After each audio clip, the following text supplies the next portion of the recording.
Shannon Harden. I have the pleasure of serving as City Council President.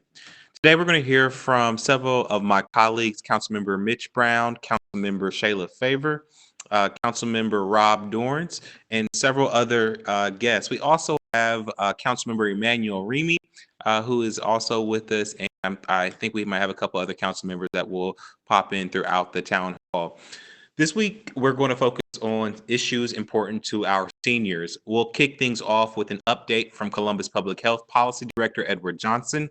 He'll provide us a status update on COVID-19 in Columbus and lay out how Columbus Public Health is responding. Second, we'll hear from President and CEO Frederick Burkley. Dr. Burkley will break down the science of COVID-19. After that, Councilmember Shayla Favor will lead a conversation with Central Ohio Area on Agency on Aging Director Ms. Cindy Farson about seniors and housing. We'll then hear from Councilmember Rob Dorrance about legal aid with attorney Pat Skilleter, and we'll talk about how seniors can protect themselves from COVID-related financial scams. Finally, Councilmember Mitch Brown will talk to Katie White, Fran Ryan about emotional health and well-being for seniors during this difficult time.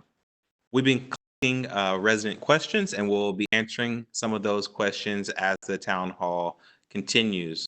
Once again, this week, we are very appreciative to have interpreters from American Sign Language from the Deaf Censor Service Center. Thank you to our interpreters for being with us today. At this time, I'd like to welcome Edward Johnson, Director of Policy at Columbus Public Health. Thanks for joining us today, Mr. Johnson.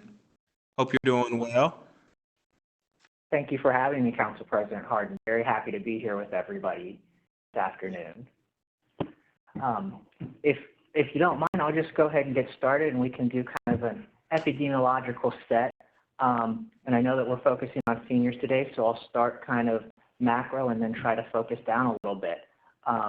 As of today, published May 12th on our EPI report, we have 3,140 confirmed and probable cases in the Columbus Public Health jurisdiction. Of that number, we have 108 deaths. That is 3% of the total. However, most of those fatalities are occurring in long-term care facilities or these congregate settings. In terms of hospitalizations to date, there's 403, that's 13% of the total confirmed and probable cases. As we look at the age breakdown, particularly for this town hall, council president and members, we're able to look at the population that's 60 and older, and then we're able to look at the population that's 59 and younger. That group that's 60 and older, that's 26% of our confirmed and probable cases, meaning that other group, 0 to 59, that's 74% of our total confirmed cases in the jurisdiction. In terms of the work that we're trying to do to help support seniors through this pandemic, Columbus Public Health has a reserve of test kits that we are able to provide to long-term care facilities and able to provide able to provide technical assistance to our long-term care facilities as requested by them. And that is to make sure that as folks are in these congregate settings, we're able to perform sufficient testing to make sure that we know where the virus is, who has it, and what measures are supposed to be taken, and then we advise the nursing director or medical director of the facility on how to proceed. In terms of folks that are not in long-term care facilities, obviously, as we transition to this phase of Stay Safe Ohio and away from Stay Home Ohio, we still encourage everyone, but especially our seniors, because being 60 and older is still a risk factor that can create complication if you contract COVID-19. We still encourage folks, please, if you're going out in public, wear a mask. We ask that you do your best to consolidate your trips out of the house so that you're not having multiple instances where you're having to go out and interact with folks. We ask that you avoid congregating with individuals that you don't normally live with. These are some of the best infection prevention methods that one can undertake to stop the spread of COVID, but also to protect yourself. And then we also ask folks that if they live in multi-generational housing, especially with someone that is over the age of 60, you also observe these infection prevention measures as well. And as always, we would always encourage folks to wash their hands pretty religiously. And if you do live in a multi-generational home or you are taking care of a loved one that is over 60, that's critically important. Wearing the mask, keeping spaces clean and safe, washing those high-touch areas pretty constantly, just to keep everything on the level. And so with that, I'm very happy to answer any questions you might have, Council President or members of the council. Thank you, Edward. Just one question. You mentioned that 26% of the cases are residents who are 60 and above. Do we have the percentage of those that are hospitalized? Would they make up a higher percentage of? Will we know that information? I don't have that information on hand, but I will be more than happy to provide it because I do think that will paint a very important picture as we understand, and we need to wrap our arms around the complications that are created by this virus for those that are 60 and over or with underlying health conditions. Thank you, Mr. Johnson. Are there any questions from my colleagues, Councilmember Brown or Remy or Favor? Seeing none. Before we transition, and we're going to go a bit out of order. Thank you again, Mr. Johnson. Thank you for all the work, and please pass along our sincere appreciation to all the frontline folks that are working on all of our behalf to keep us safe at public health. Before we hear from or move forward, I want to encourage everyone to mask up. Public health officials strongly recommend that all Ohioans wear non-medical face masks when out in public. In an effort to support this initiative, the City of Columbus announced the Mask Up C-Bus campaign. That's hashtag Mask Up C-Bus. Wearing a face covering slows the spread of the virus. So keep your family and your neighbors safe by masking up when you're out and about. And also continue to social distance as well.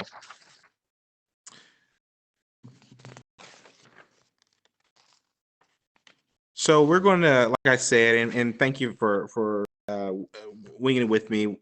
I'm going to actually go to Councilmember Favor and Central Ohio Area and Agency Area Agency on Aging Director Cindy Farson, who has a really interesting conversation around housing and our seniors.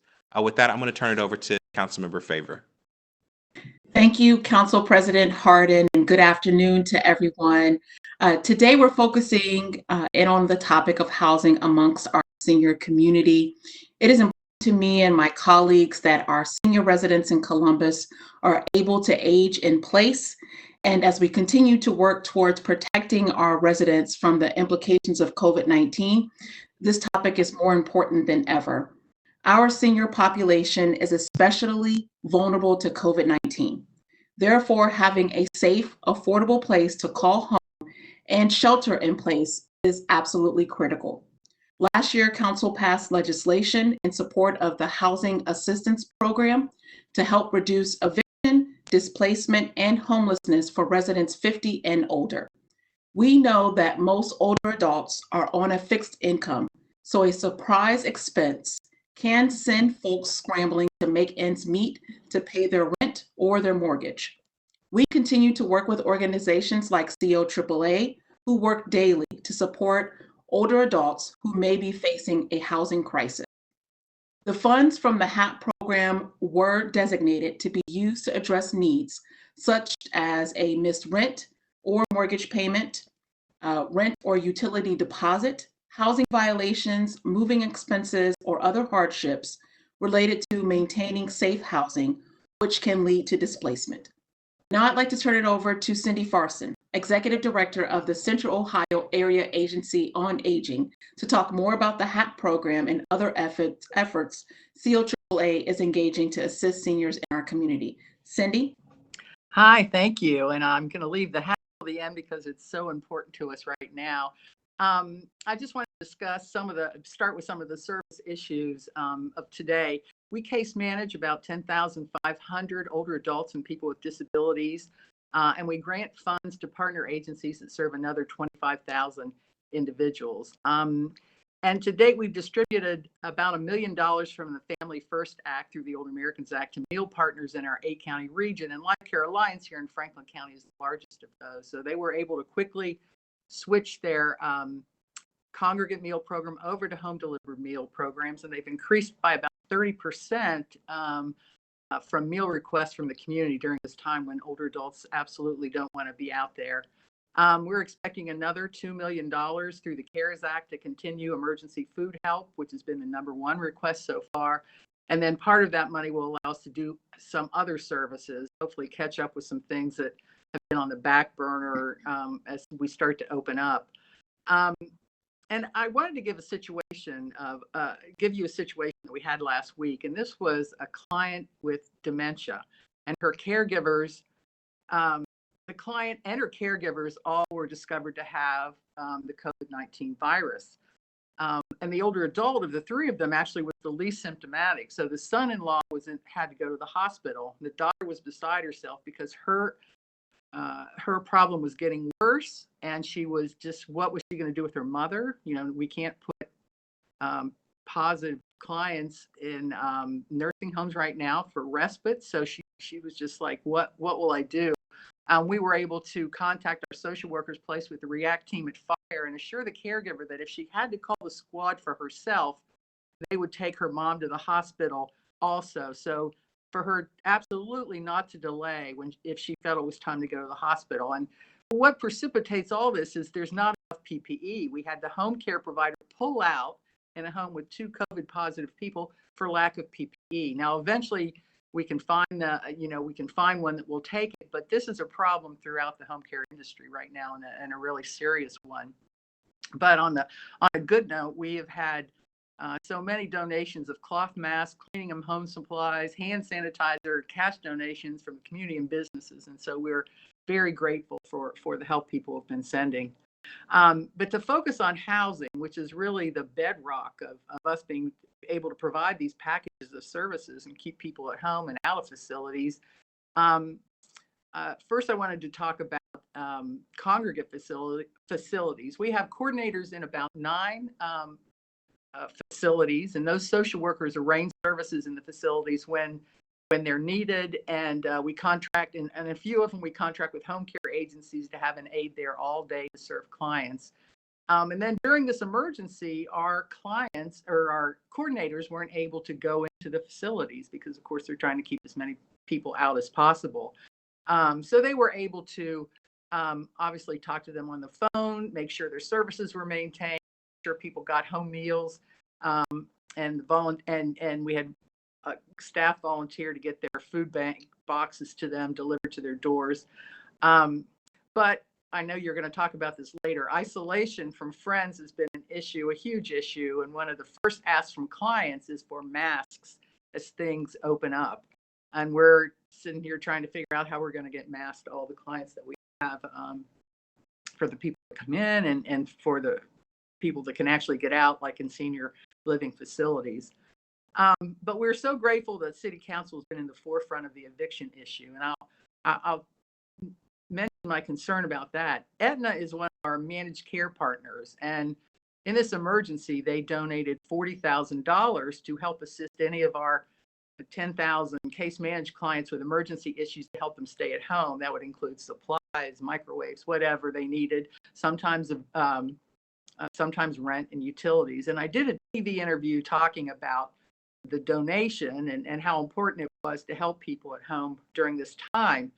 This donation was intended to cover clients that we had, but for the next 2-3 days, we just had tons of calls, people calling in and talking about how they needed rent money and assistance. And you could just see how broad the problem was. And of course, we could help some of those people, but certainly not all of them. But you just could see the tremendous anxiety and need out there. So with the city's help, we have a program that reviews the need for rent assistance for those over 50, where it can help them get into housing, prevent eviction with long-term results. And that program has been on hold for the last month also because that involves an exchange of paper and landlord signatures and these kinds of things. So we have 6 people waiting. And we're going to open that up next week so people can come in and bring the paperwork and get the landlord signatures. And so we're very grateful to get that going again. That's helped. Well, I think we're probably over 60 people now that have been able to get into housing or keep them in housing through that program. But the calls that we get there from the community, there's just so many people with a slow unemployment checks, people that have missed 2 payments now, and they're terrified of getting evicted. And we know that the courts are going to resume in June with evictions, and so that period of letting things go is just about over. So we're getting increased calls and anxiety about the people that don't have the money they think to make their rent. And this is something where we're relaying to every level of government is how important it is to make sure that older adults and their caregivers not be evicted at this time when this vulnerable population should not be homeless. And that's what happens sometimes after evictions. And so we would say not only the caregiver or not only the client, but the caregiver who is not over 60 sometimes. But so we'd like to probably make some adjustments for caregivers in need too, if you're the owner of the home. So I think that's something that, after June is going to be very much a priority with us, is making sure that people don't get evicted, that they can stay in their homes. Thank you, Cindy. Let me make sure. Am I off? I'm unmuted. Okay, great. Thank you, Cindy.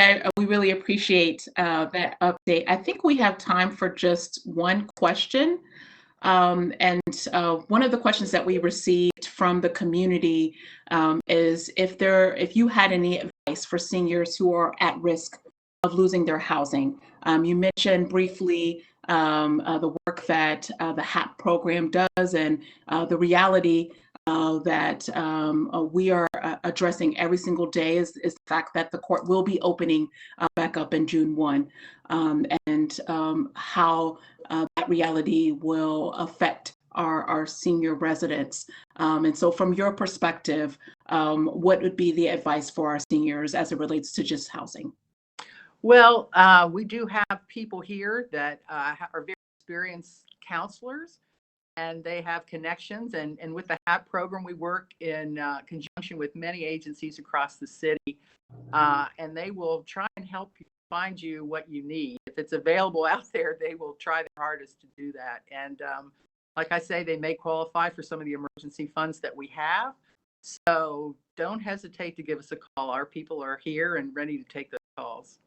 And Cindy, what's the best way for folks to get in contact with your office? 614-645-7250. Just call the main number and they will connect you to the right person. Thank you, Cindy. We truly appreciate your participation in today's town hall. Council President Harden. Thank you, Councilmember Favor, and thank you, Cindy. Both of your work are literally keeping roofs over the heads of our most dear residents, our seniors, and we're very grateful for that. So next, I'm really excited about this next segment. We're going to hear from COSI President and CEO, Dr. Frederick Burkley. While most of us know him as the excited leader of COSI who wears his Chucks, and I don't know if he'll be able to show us what shoes he's wearing today, he's always out supporting our community. Dr. Burkley also has a doctorate in immunology, the study of the immune system. Dr. Burkley worked in preventative medicine and basic vaccines, working in Haiti, in Sudan, and the Canadian Arctic. Dr. Burkley continued this by joining a vaccine research group at Harvard Medical School, focusing on the development of DNA vaccines for HIV and AIDS. Dr. Burkley, welcome to our town hall. We are so appreciative that you would take time out of your day and share with us.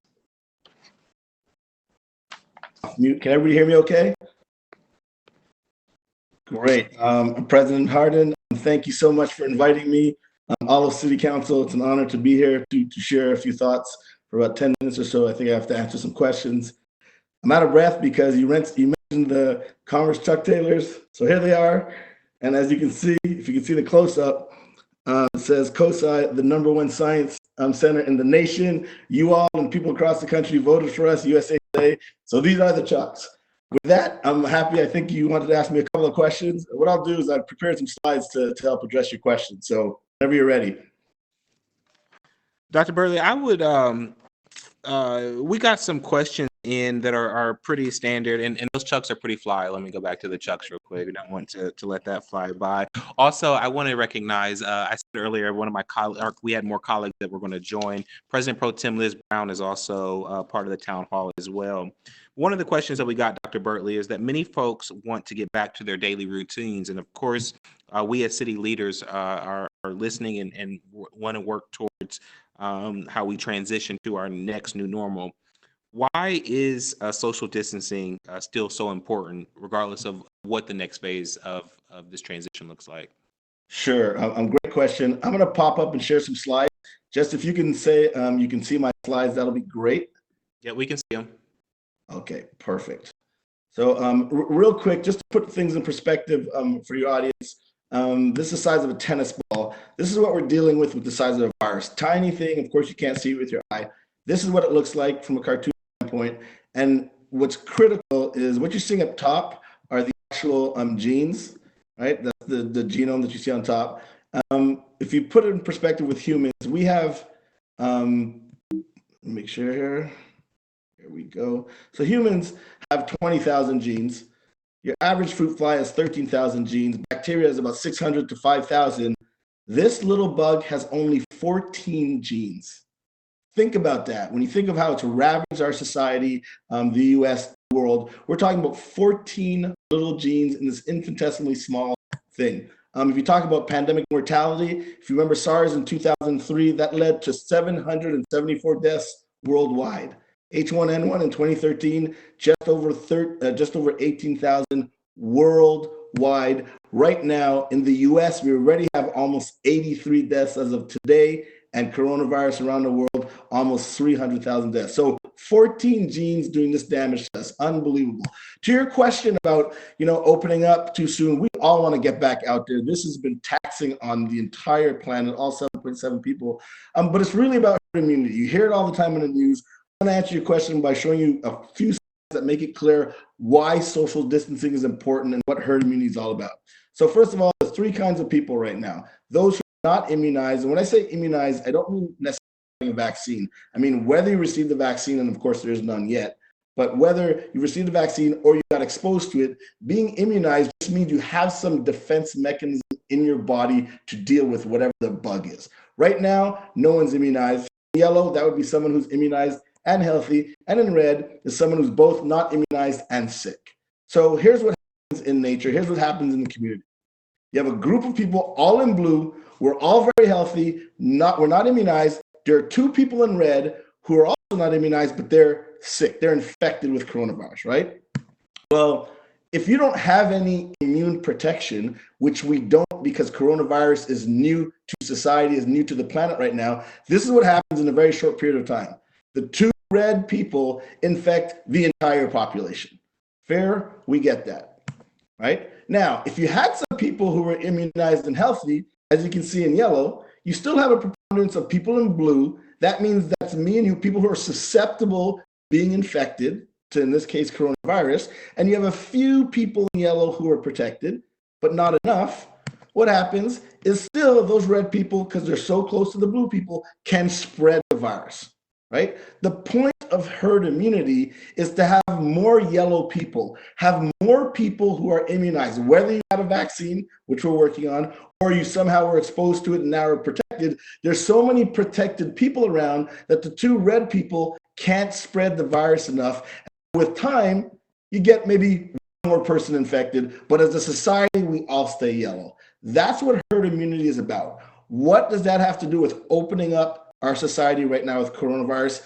Everything. Because the problem is for other diseases like measles, right? We know how many people are roughly exposed to it. We know how many people have protection, i.e. are immunized, because they may have been vaccinated or they may have had measles as a child. Either way, they're protected. We know this because we've had it for thousands and thousands of years. All right.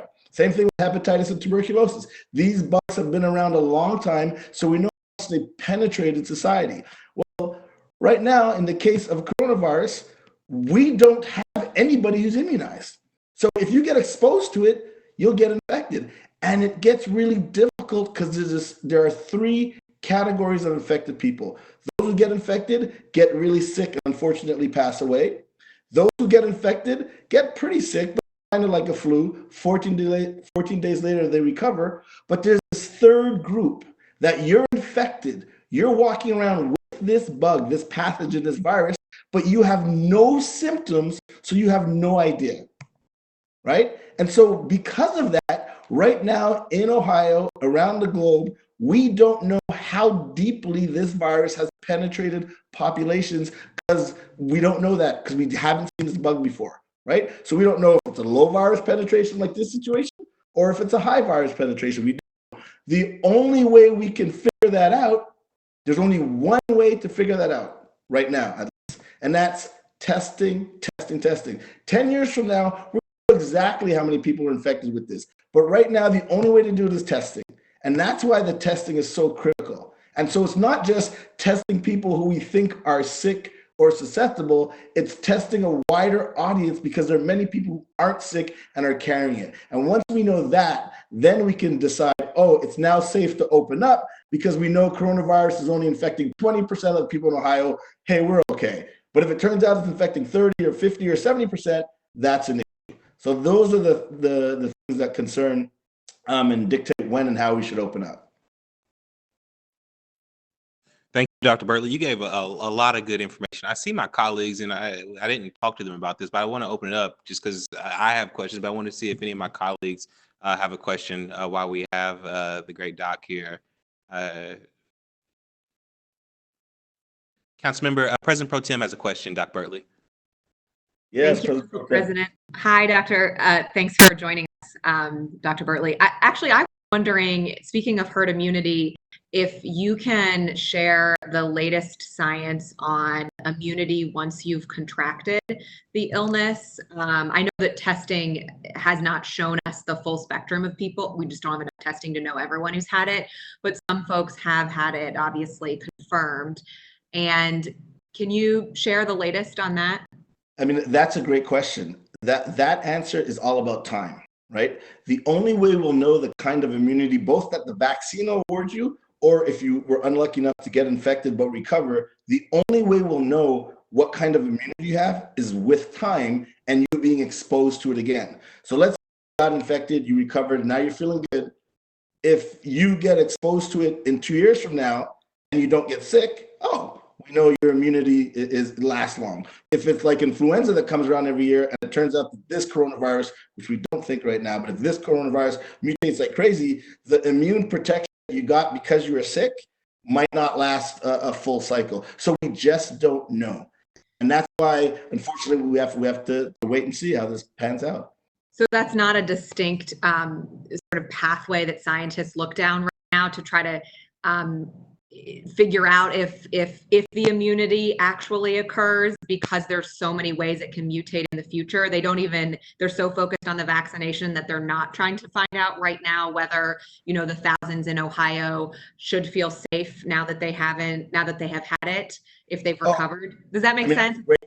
That's a great question. And absolutely, they're doing everything in tandem. They're looking at therapeutics, they're looking development, and what you're talking about is something called the correlates to immunity. What in the human either protects you for your whole life, what protects you for 10 years, what protects you for a year. They're looking at that right now. So measles, for example, right?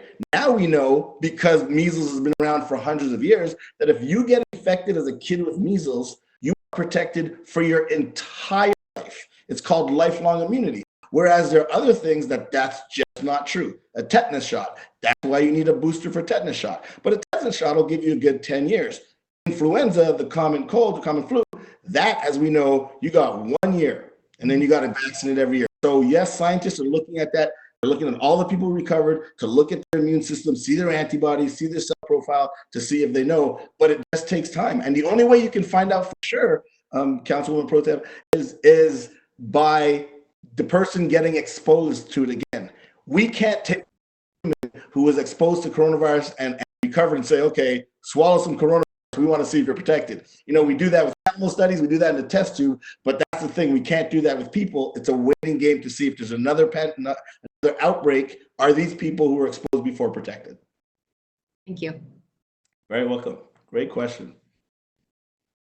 Fascinating, Dr. Burkley. This information is so important. I'm told we're out of time. It's interesting. I saw a tweet today around the morality of the herd immunity conversation, and being just how we have to be careful because what herd could mean when we're talking about herd immunity, and what that would mean on the downside of letting it just spread through our community, as some folks argue. Didn't know if you had anything to touch on that. Yeah, people can have nefarious opinions about everything. When we're talking about herd immunity, from a scientific standpoint, we're trying to achieve that by developing vaccines. And yes, I know there's a whole conversation around, do you mandate, do you force people to take vaccines or not? That I'll leave to you all as politicians to figure that out. But from a scientific and biological standpoint, if you can vaccinate, if there are 100 people in the community and you can vaccinate 100 people, they will have herd immunity. If you're not willing to do that, then you rely on, a year, 2 years, 10 years of this thing being around in the community, just infecting people. But you don't want to take that chance. People are dying right now. Like I showed you the data compared to H1N1. This is not even close. So you don't want to wait till people naturally get herd immunity if you can help it. And that's where science and medicine can help it. The amazing Dr. Burkley, the Chuck Taylor wearing scientist right here in Columbus. We're very grateful that you gave us some time today.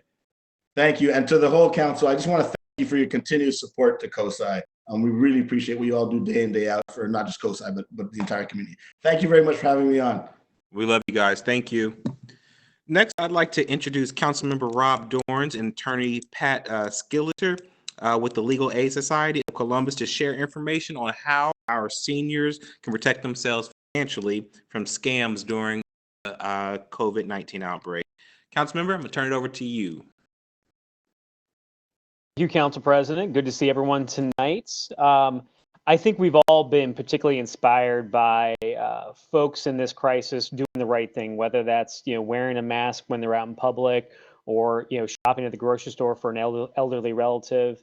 I think that this crisis has really brought the best out of many folks in our community.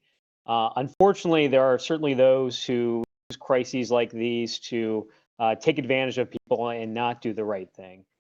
So I wanted to bring on Pat Skilleter here tonight, who's the managing attorney for the consumer team at Columbus Legal Aid, to talk a little bit about their work around protecting seniors and other folks as scams have come up during this crisis like any other time, just to make sure that folks, seniors or otherwise, are taking the proper precautions to make sure they're protected. So with that, I'd like to turn it over to Mr. Skilleter. Thank you so much, Councilmember Dorans. I really appreciate Council's invitation and taking the time out to talk to us about some of these issues. Just as a side note, LAC, the Legal Aid Society of Columbus, we provide funding for elderly residents and provide services without regard to income restrictions. And so a lot of people think, well, you have to be low income in order to go to legal aid. And for elderly people, that's not the case, really. So just wanted to put that plug out there.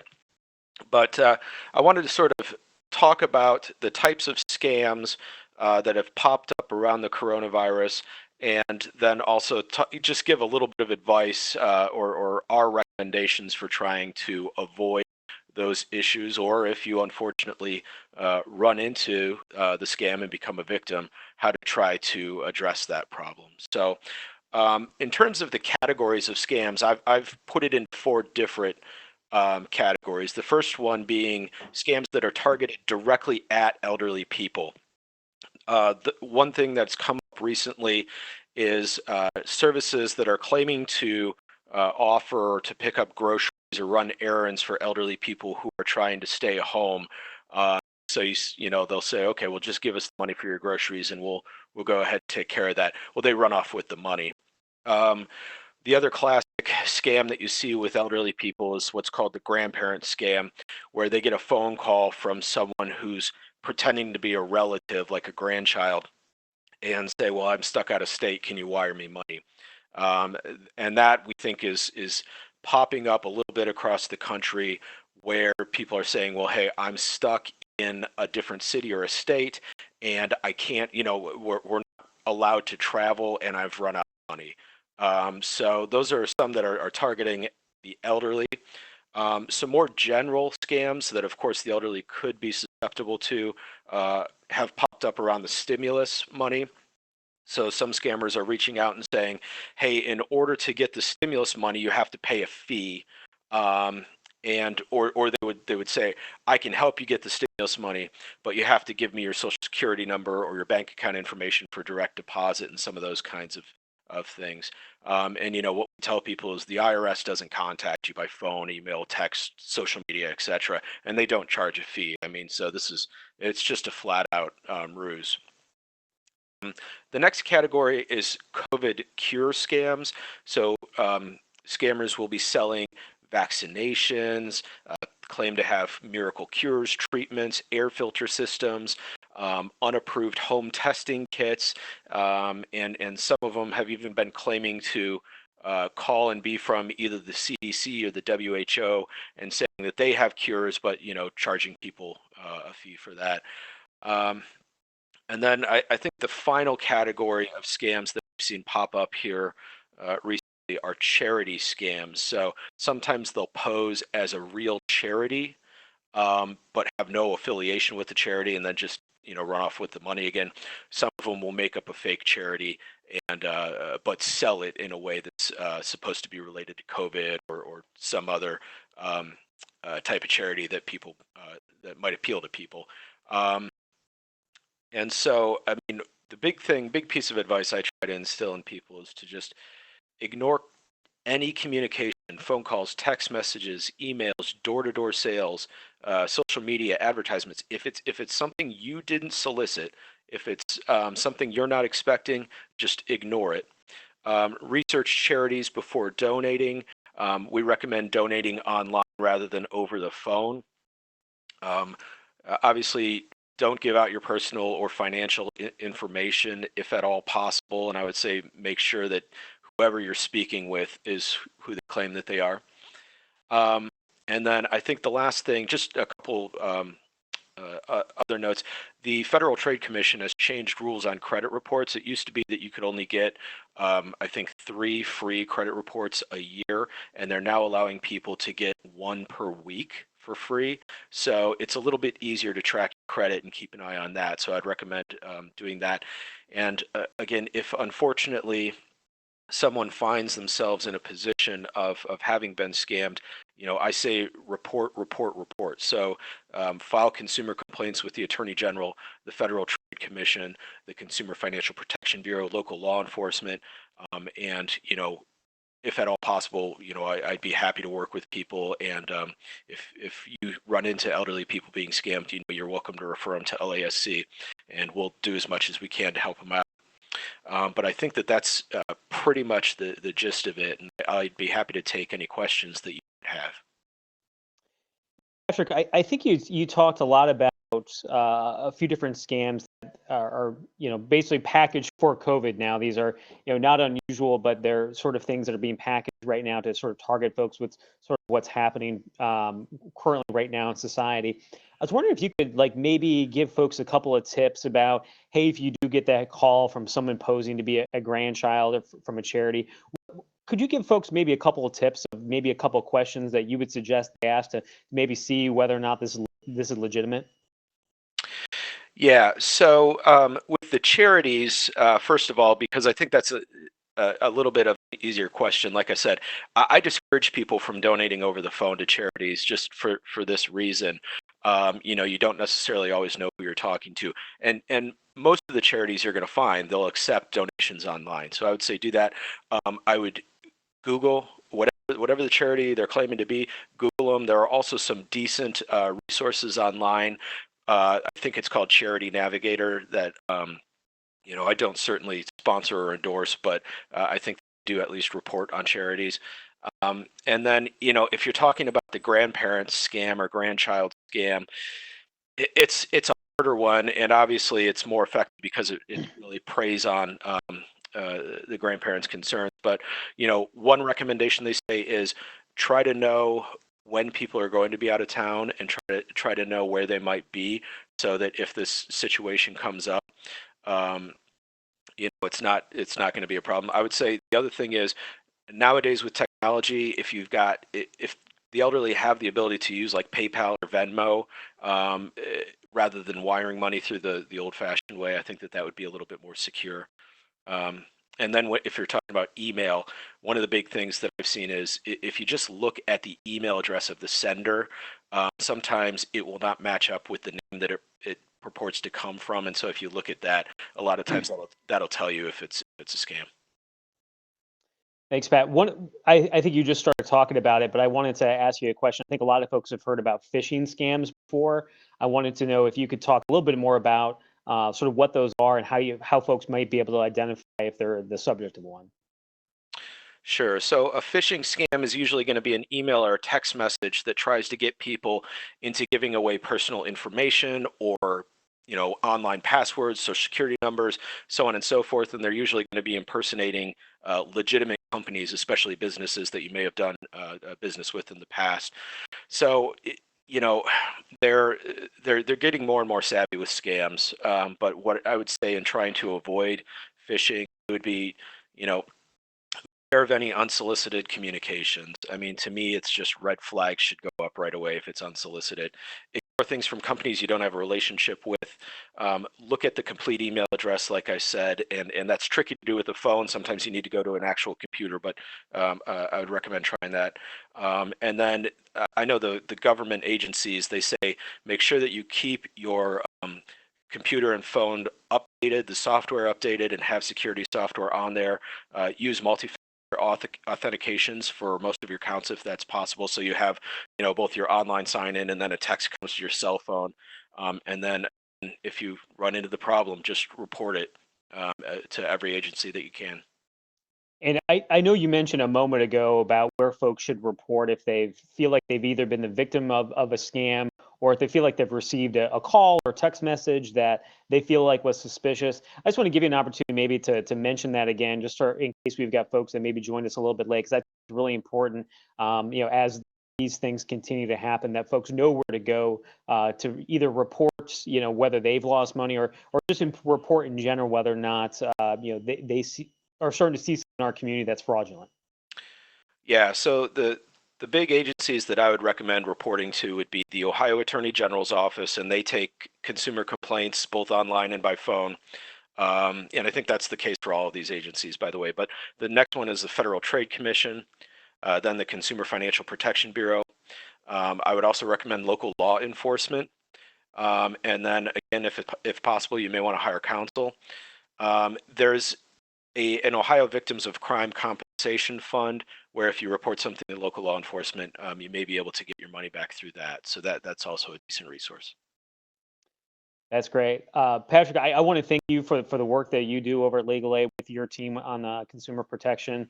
Unfortunately, like I said earlier at the top, I think a lot of folks in our community have done amazing things to help show the goodness of the community, but unfortunately, there's some folks out there that are doing the opposite. So thanks for what you do to help protect folks every single day in our community. My pleasure, and thank you so much for that and for the opportunity to speak with the council. I really appreciate it. I appreciate it. With that, I'd like to turn it back over to Council President Hardin. Thank you, Councilmember, and thank you, Pat, for that great information. For our final segment today, I'd like to introduce Councilmember Mitch Brown, Age-Friendly Columbus Director Katie White, and Senior Advocate and former Councilmember twice over, Ms. Fran Ryan. Councilmember Brown, the floor is yours.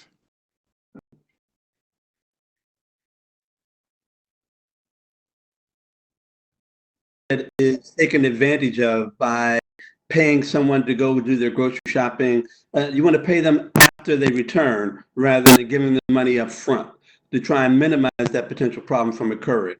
But if it should happen, they should certainly feel free to call law enforcement and give a best description they can of the individual who has scammed them. Very, very important. It's with the city and the state starting to reopen, we got to be even more concerned about our seniors because things are not going to return to normalcy. but still trying to get groceries and supplies, spending time with their families, visiting their doctors, staying active, all become really critical for senior citizens. And how that takes place is very, very important for the role in which we all play. So this afternoon, we have Katie, who is a very, very knowledgeable advocate for the Columbus Asian community, as well as Fran Ryan, my dancing partner. So I'm going to turn it over to Katie first and let her elaborate on some ideas that go into the aspect of adjusting the routine of what your life was like to what it's going to become now with regard to staying healthy. So, Katie? Great. Thank you so much, council members, for having me on today. Just want to, Council President, can you give me a thumbs up if you can hear me? Just want to make sure I'm, okay, great.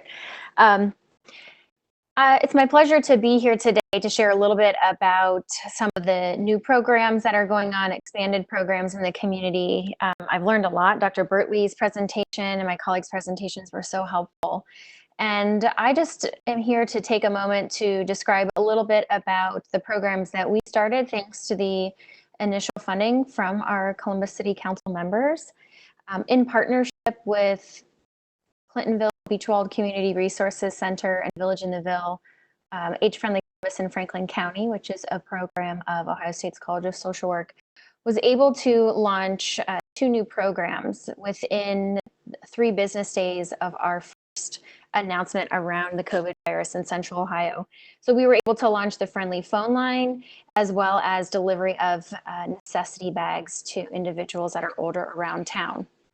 And the reasoning behind these 2 new programs was really this thought that a lot of our older adults are connected to services, those that might need services through COAAA, FCA Life Care Alliance.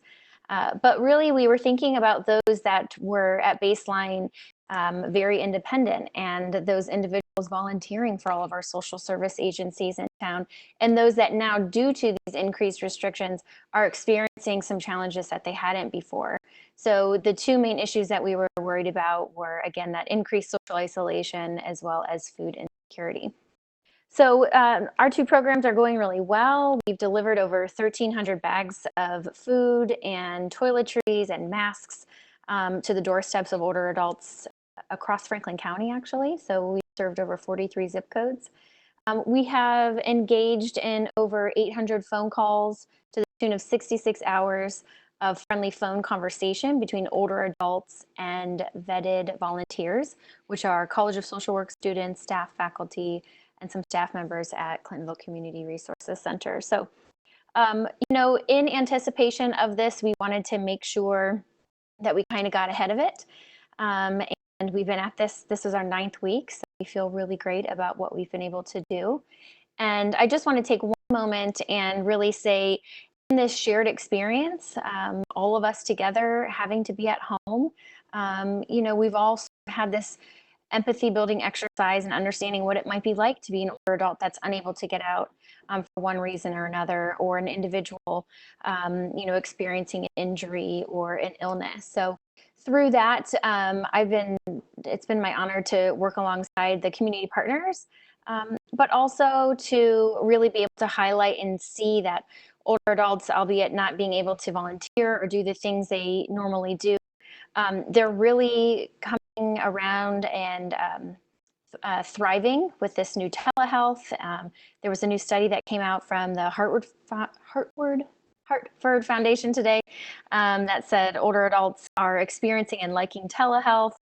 They're becoming more prepared for self-isolation. And so, you know, we really have seen this resiliency through the partnerships, through the funding from different organizations, and just the experience of our elders across the community. Thanks, Katie. And Fran is joining us by phone. Fran, would you like to chime in? Hi. Thank you for inviting me, and I think that Katie and Cindy certainly wrap up all of the situations that we have and receive from our seniors throughout not only the year but during this particular time. And I want to congratulate both of them for their wonderful programs that I'm closely associated with COAAA, and we work with Franklin County Office on Aging and with, of course, our Age Friendly and our wonderful villages. I think we were ahead of the times. I think we saw some things coming that maybe some other communities didn't see. And so with that, we have a wonderful organization that started with 4 people, and now we have over 1,000, and that's with our roundtable. In our Senior Services Roundtable, we're meeting now every week virtually because we just know that there's so much information that we are able to receive and to get out on our, to allow other people to see all of our work through our wonderful net capability. And so we can keep those doors up to date on when seniors can come in and out. We are able to promote all of the individual programs that we have through COAAA and Franklin County and our Friendly. But I think the thing I probably would like to talk about for just a minute, a lot of seniors now have put off going to the doctor. And as an 86-year young senior, I understand that families do not want seniors out traveling, et cetera, during this time. However, I do not want them to neglect their opportunities to see the doctors, because so many times you put off something and think, oh, I should have gone, don't go, and then it just seems to increase and the pain gets worse, and then you go to the emergency room, which we are now, I think we are up in numbers. I heard that from Brown, I think somebody said that in a safety meeting. But I know that with all the help that we're getting from all the organizations, that we ought to be able to help in getting rides for seniors. I know that the villages are doing that, getting them to the doctors. But most importantly, I think for them to feel safe in going out. And that's what I kind of try to promote, to make sure that if they call and say, oh, I don't want to really go to the doctor, or I think I'll postpone it, I try to encourage them not to do that, because the doctors are ready for it. The ones that have been open have been wonderful. My experiences have been good. Going to the eye doctor, they're ready for you. You wear your mask, they wear their masks. And so I think that I'd like to promote that more and more with as the days go by, because it's going to still linger and we're still going to be at home and not being able to go out very much. So that's my big promotion. But anyway, anybody who wants to join us for our 1 to 2 o'clock meetings on Wednesday, please tune in, and we'd love to have you. Fran, one comment specifically about isolation and forms of anxiety. What do you suggest? Well, the isolation, I think if they could just, I'm fortunate to be able to have 2 wonderful dogs that I can walk, and that gets me out around the corner, but I wear my mask, and I'm in generational building, so I have to be very, very careful. But I think the isolation, if they could just pick up a phone, call their friends. I made a list of the friends that I want to call that I haven't seen for a while, haven't touched base, but like to, and I make my list, and every day I try to call 2 a day. And that helps my isolation and theirs. And then, of course, I'm lucky enough to still be involved and busy, but a lot of seniors aren't. The other thing I think that they would have to do is home exercises. I think that helps me, and I think it would help them to just take about a half hour a day and just say, I'm going to sit down, I'm going to do good breathing exercises, or I'm going to do just lightweight exercises. I'm going to hold 2 cans in my arm, 1 in each arm, and lift them, and just do things like that don't take a lot of energy. They do give you some energy. So, I've adapted to being in the house a lot more than most people thought I would, and I think that's a laugh every place. But I've done real well. I'm proud of myself for being able to say, this is it. You got to stay in or and be safe. And that's more important for me to do that for my family too. So that's my advice. Council President, do you have any questions that you think, I know we had some call-ins that you'd like to try and get answered? You know what? I think that you really summed it up. Your presenters are absolutely amazing, both Ms. Katie and Ms. Fran. I thought the advice about how to stay engaged in at-home workout was particularly special for Ms. Fran. So thank you, Councilmember Brown and Katie and Fran, for the work that you're doing to and keep our seniors engaged. Oh, we just have a couple of minutes, and as we close out, I like to end our town hall by going around the horn and giving a few seconds for my colleagues to give any updates they might have for the week. And so, Councilmember Mitch Brown, would you like to start and kind of start closing us out? Thank you, Council President. The one thing I would like to remind individuals is that do not hesitate if they have medical problems to call 911. Our EMS responders are there. They know how to dress appropriately when they respond. Make sure you're providing them the information on whether someone does has a pre-existing condition. But I don't hesitate. My next door neighbor had a medical problem and the family called me.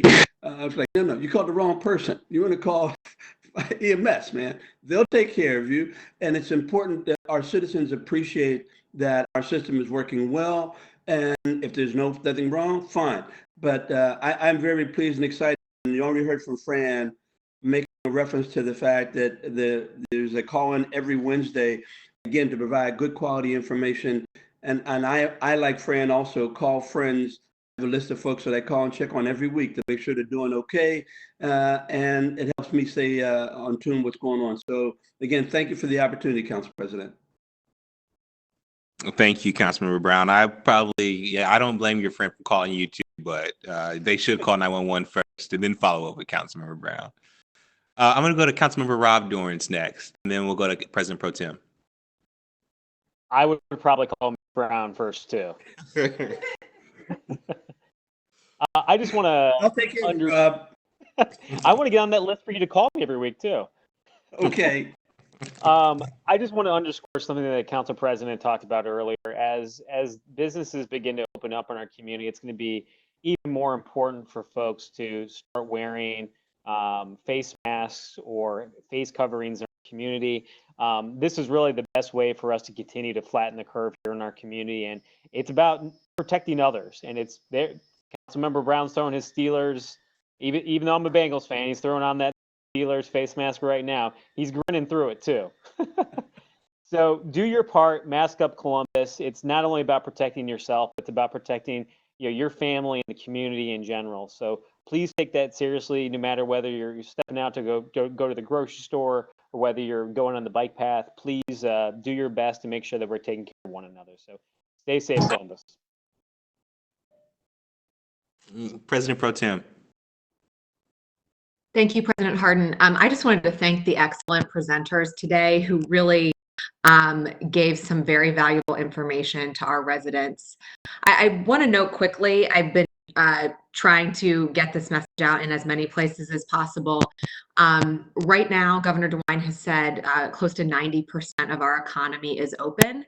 I know that many people who are listening are not just seniors themselves, but caregivers of seniors whom they love in their lives.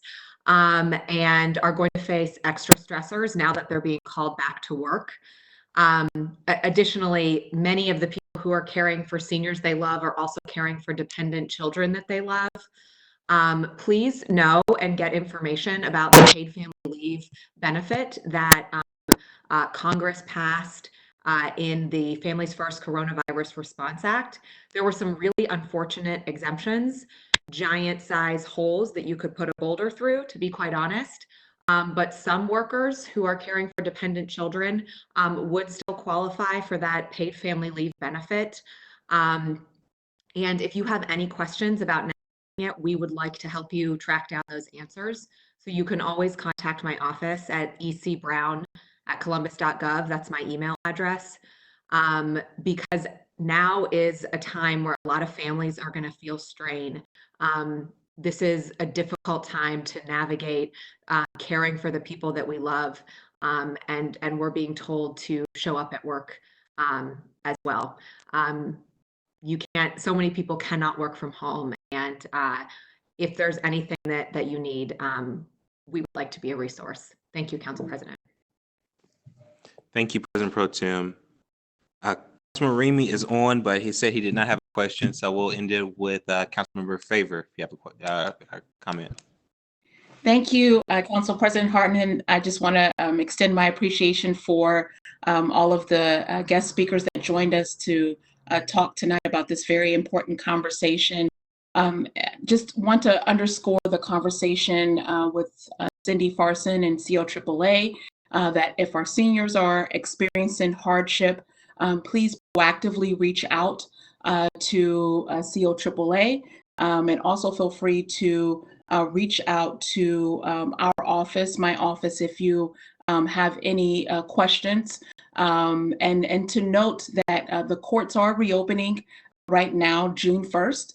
And if you're currently experiencing an eviction, you know someone who's experiencing an eviction, and they have questions, please reach out to legal aid if you have questions.